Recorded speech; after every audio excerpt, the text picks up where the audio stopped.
Hallelujah. আমি পড়ছি 2 করন্থীয় 10:16 থেকে 18। হালেলুয়া। আমি পুনর্বার বলিতেছি, কেউ আমাকে নির্বোধ জ্ঞান না করুক, কিন্তু তোমরা যদি করো, তবে আমাকে নির্বোধ বলিয়াই গ্রাহ্য করো, যেন আমি একটু সেলেগা করি। এই যে কথা বলিতেছি, ইহা প্রভুর মতানুসারে বলিতেছি না, কিন্তু এক প্রকার নির্বুদ্ধিতায়, এই প্রকার নিশ্চয় জ্ঞান বলিতেছি। অনেকে যখন মাংস অনুসারে সেলেগা করিতেছে, তখন আমিও সেলেগা করিব। কেননা তোমরা নিজে বুদ্ধিমান বলিয়া নির্বোধ লোকের প্রতি আনন্দের সহিত সহিষ্ণুতা করিয়া রাখো। Hallelujah, hallelujah.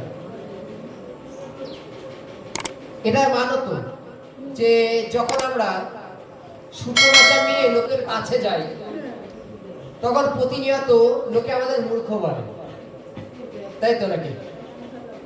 বলে তো নাকি? মূর্খ বলার কারণ কি?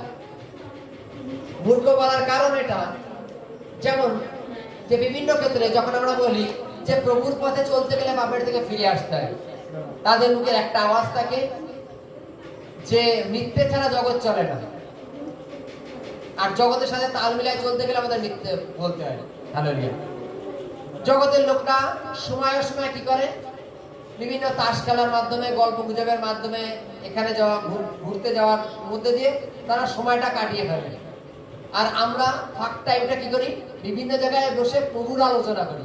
সন্ধ্যের পরে কাজ বাদ দিয়ে কি করি? বিভিন্ন জায়গায় সুসমাচারের কাজ করে বেড়াই। তাহলে আমরা মূর্খের সমান, তাই তো নাকি?